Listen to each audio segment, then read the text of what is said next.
Norrænt samstarf svo margþætt. Það nær inn í nánast öll svið mannlífsins hérna á Íslandi og hefur staðið svo lengi og kannski gengið svo vel og náð svo miklum árangri að við erum hætt að taka eftir í að mörgu leyti.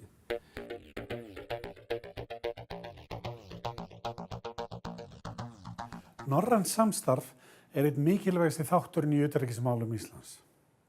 Þetta samstarf frændþjóðanna náið. Það sést í starfsemi Norðurlandaráðs sem þingmannavettvangur í norrænu samstarfi. Það sést auk þess í starfi norrænu ráðherranefndarinnar sem opinber samstarfsvettvangur norrænu ríkisstjórnanna. Þá eru á öllum Norðurlöndum einnig reknar samnorrænar upplýsingaskrifstofur, vinnumiðlanir og þjónustur til að mynda norræna rannsóknir og styrki. Markmið þessa samstarfs háleit að gera Norðurlöndin að samþættasta landsvæði heims, svæði mikils efnahagsstyrks og ríks félagsauðs. Til að ræða norræna samvinnu hingað kominn Sturla Sigurjónsson, ráðuneytisstjóri utanríkisráðuneytisins.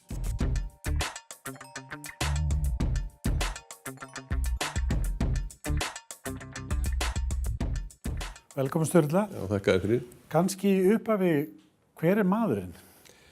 Já, ég fæddur og uppalinn í Reykjavík, í Vesturbænum og gekk þar svona hefðbundinn menntaveg, meðalskóli, Hagaskóli, menntaskólinn í Reykjavík og svo í háskólann.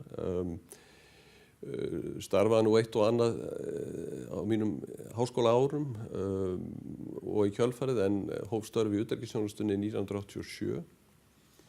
Þannig að þar hef ég starfað núna í 32 ár og verið í ýmsum störfum á þeim vettvangi í 3 heimsálfum, oft hér í ráðuneytinu í gegnum tíðina, en það þannig með okkar flutningsskyldu utanríkisþjónustunni að maður flyst reglulega á milli starfsstöðva og þá ekki bara erlendis heldur líka hingað heim.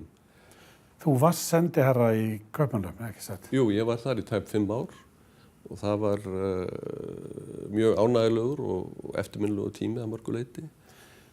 Það sagt að Norðurlandasamstarfið sé einn af hornsteinum íslenskrar utanríkisstefnu. Af hverju það svo? Það kemur náttúrulega til af sögulegum, menningarlegum tengslum en líka vegna þess að við deilum með hinum 4 ríkjunum grundvallargildum og hagsmunum.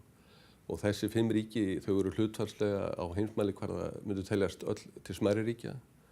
Þó að þau séu sameiginlega efnahagslega sterk og hafi sameiginlega gott orðspor á alþjóðavettvangi.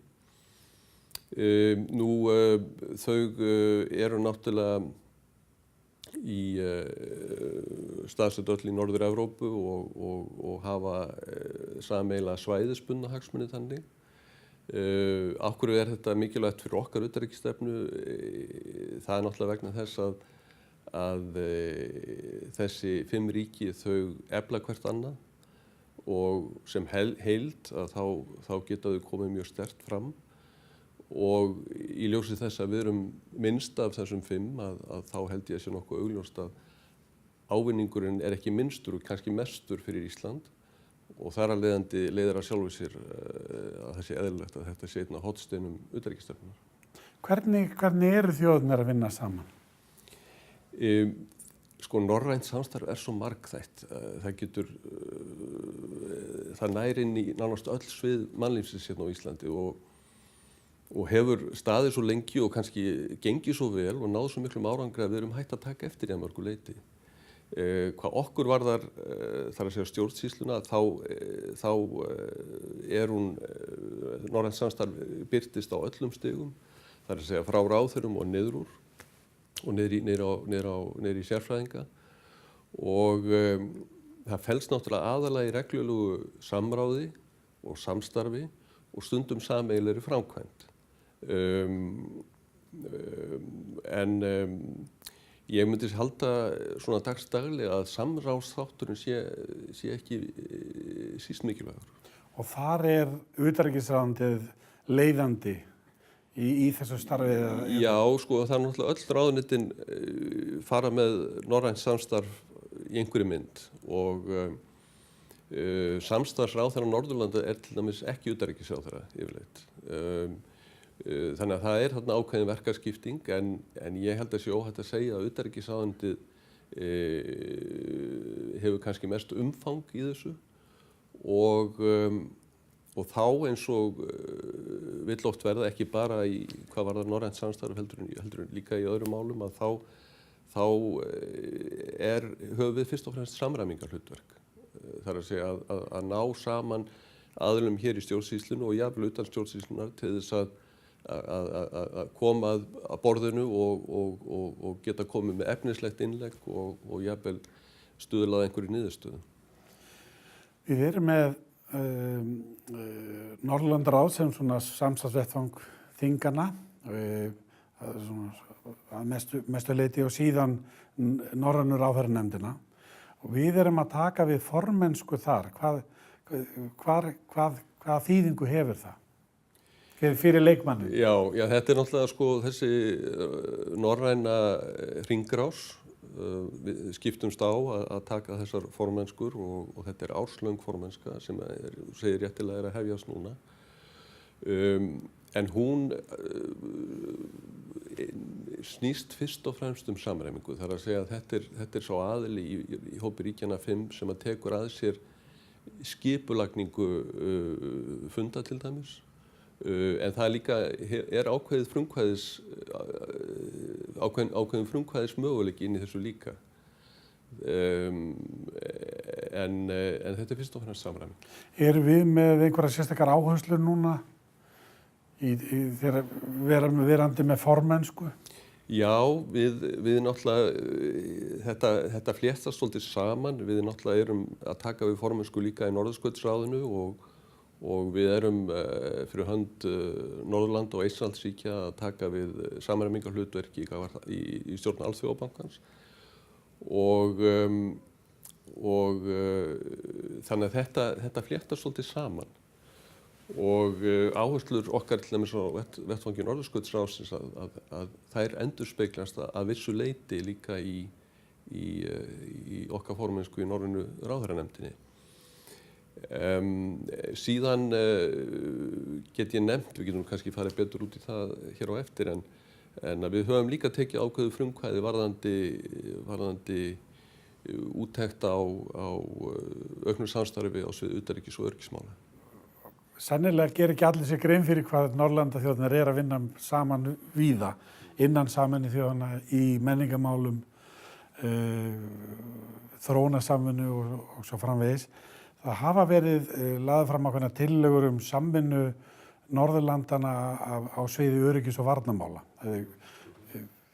Fyrrverandi utanríkisráðherra Noregs held ég hafi komið með þær tillögur. Geturðu sagt okkur eitthvað aðeins frá þeim tillögum? Já, það var fyrir rúmum 10 árum að Thorvald Stoltenberg var fenginn til þess að gera úttekt á samstarfi Norðurlanda á sviði utanríkis- og varnarmála.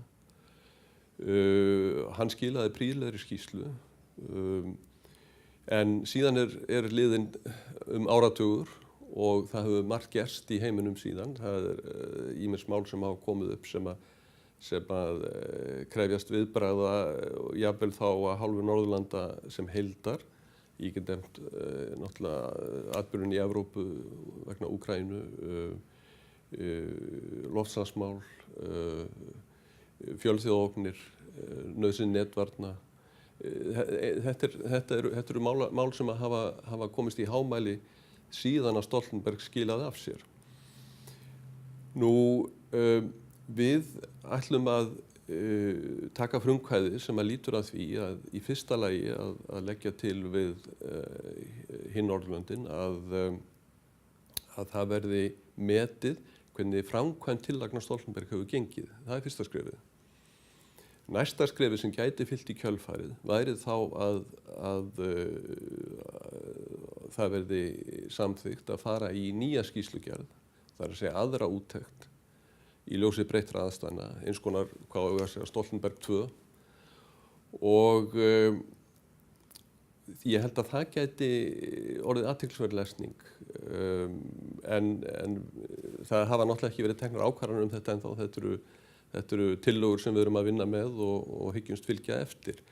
En það má kannski nefna í þessu samhengi að það er eitt sem að hefur gerst í kjölfar þess að Stoltenberg skilaði sinni skýrslu og það náttúrulega kannski ekki bara afleiðing af skýrslunni heldur líka að breyttum aðstæðum í alþjóðamálum. Og það samstarf og samráð Norðurlanda á sviði varnarmála, svo kallar NORDEFCO samstarf. Og það má kannski segja ef við horfum á norræna sviði í heild að þá er þetta sá þáttur sem að hefur vaxið hvað hraðast eða þróast hvað öðrast. Forystumenn ríkisstjórna Norðurlanda hafa talað fyrir því að það eigi að gera Norðurlöndin að samþættasta samfélagi heims og þetta er háleit markmið, en hvað þýðir það? Samþættasta samfélag heims? Já, eins og við ræddum hérna áðan í upphafi að þá á norrænt samstarf sér nú orðið nokkuð langa sögu og það hefur margt gerst á þessum áratugum og mikill árangur náðst og jafnvel árangur þannig að margir taki ekki eftir í og ganga að þessu sem gefnu, þeim réttindum og hagsbótum sem að því fylgja. En það er ljóst að verkið er ekki fullkomnað, það má bæta það ennþá og það er náttúrulega það sem að ríkisstjórnir Norðurlanda hafa verið að horfa til á undanförnum árum. En það má kannski nefna að þegar að Noregur og Svíþjóð og Finnland gengu til liðs við Evrópusambandið fyrir aldarfjórðungi síðan og fóru þar til liðs við Danmörku að þá voru áhyggjur sums staðar að þetta myndi hafa áhrif á norræna samstarfið. En það hefur ekki orðið. Það hefur og það endurspeglar þá líka að það er ekki bara við heldur öll ríkin sem að sjá sér hagið í að halda utan þann árangur sem náðst hefur. Sturla, kærar þakkir. Já, þakka þér.